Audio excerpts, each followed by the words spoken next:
Vamos continuar aqui o nosso estudo de Gálatas, capítulo 1, estamos no versículo de número 7. Nós dissemos na última aula que o texto do verso 7, conforme se encontra na Almeida Revista e Atualizada, ele está um pouco confuso.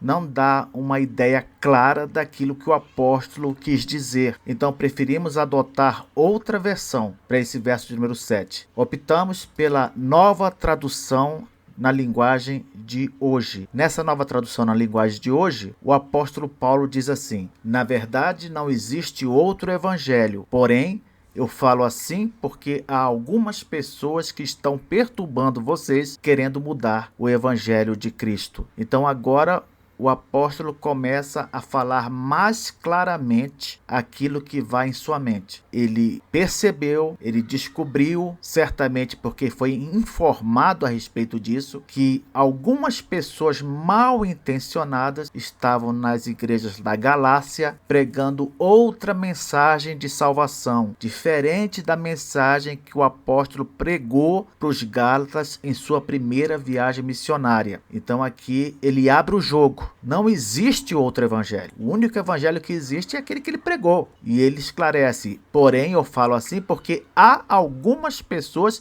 que estão perturbando vocês. Lembra que nós chamamos essas pessoas de perturbadores? Por causa disso. Eles estavam perturbando os Gálatas. Perturbando como? Querendo mudar o evangelho de Cristo. E o apóstolo ele não se contenta em simplesmente dizer isso. Agora ele parte para o ataque.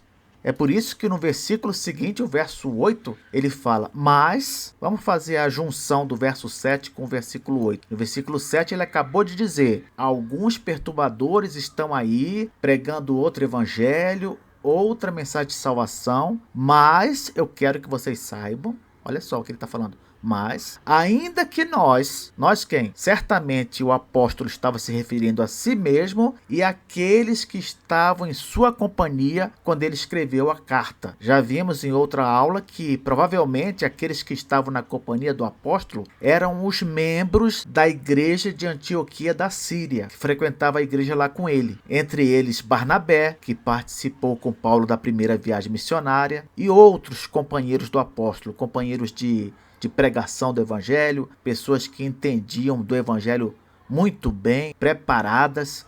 Ele fala: ainda que nós, veja só, ainda que mesmo eu, Paulo, ou meus irmãos, meus companheiros, ou um anjo vindo do céu, vos pregue evangelho que vá além do que vos temos pregado, seja anátema. Vamos olhar parte por parte deste versículo aqui. Primeiro, Paulo usa uma linguagem, uma hipérbole, que é uma figura de linguagem para o exagero. É claro que nenhum anjo vai vir do céu pregar o evangelho para nós, ou para qualquer ser humano. Por que não, professor? Porque a obrigação de pregar o evangelho foi posta sobre a igreja. Jesus falou para a sua igreja: ide por todo mundo e pregar o evangelho a toda criatura. É o cristão que tem que falar da salvação em Cristo para as outras pessoas. Um anjo não vai ser mandado por Deus para fazer isso, mas o apóstolo aqui usa essa linguagem, esse exagero, para enfatizar como a coisa é séria. Imagina, se um anjo viesse pregar, você poderia dizer assim: não, eu vou aceitar essa mensagem, afinal de contas é um anjo que está trazendo a mensagem. Pois o apóstolo diz: ainda que seja um anjo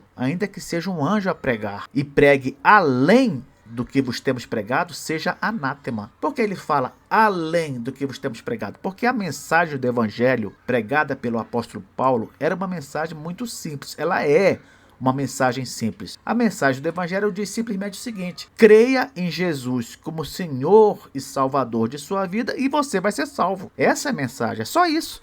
É simples essa mensagem. Aliás, o cristianismo é a única religião do mundo que, para você obter salvação, para você conseguir ir para o céu, você não depende de nada que você seja ou do que você faça. Nas outras religiões, o homem, o ser humano, ele sempre tem que ser ou fazer alguma coisa para entrar no céu. No cristianismo, não. No cristianismo, quem é e quem faz algo para obter salvação é Jesus. Só Ele. E Ele faz por nós, no nosso lugar. Tudo que temos de fazer é crer nisso. Crer nessa verdade. Crer que Jesus morreu no nosso lugar. Crer que Jesus obedeceu perfeitamente no nosso lugar. Crer que Jesus se ofertou inteiramente, completamente no nosso lugar. E foi aceito por Deus. Deus aceitou. Aceitou o sacrifício, aceitou a oferta de Cristo por nós.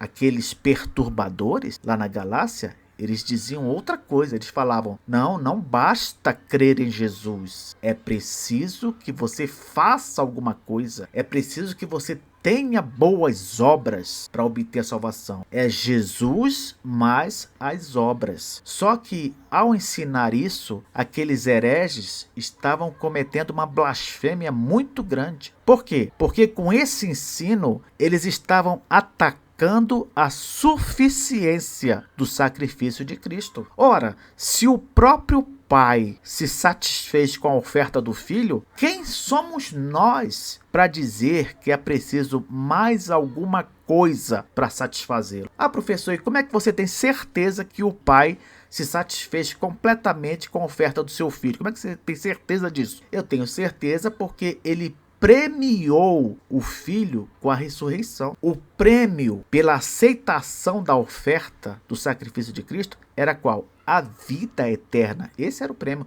E Jesus recebeu esse prêmio. Tanto é que ele não permaneceu morto. Ele foi ressuscitado. A ressurreição é a prova da sua vitória. É a prova de que ele satisfez ao Pai completamente. Se o Pai ficou satisfeito, não há que falar em se acrescentar algo a mais, uma obra, fazer isso ou fazer aquilo, ser isso ou ser aquilo, não importa. Cristo já fez o que era necessário. E o apóstolo, ele fica tão tomado de indignação com esse ensino que ele profere aqui um castigo, um desejo de castigo para quem faz esse tipo de coisa. Ele fala: se alguém prega além do que a gente pregou, seja anátema. Anátema.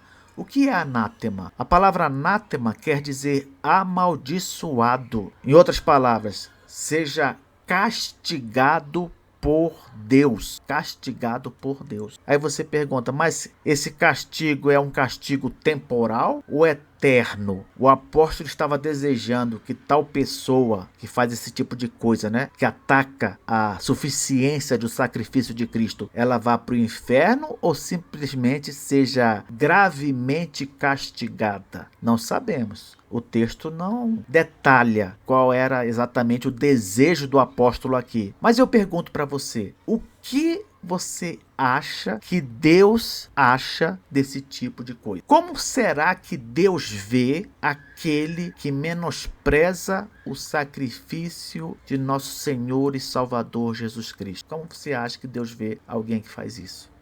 Eis uma questão. Então a gente abre aqui uma porta para especulação, não podemos afirmar, mas a possibilidade de que esse anátema seja uma referência até mesmo a um castigo eterno não pode com certeza ser descartado. Então ficamos por aqui e nos vemos na próxima aula.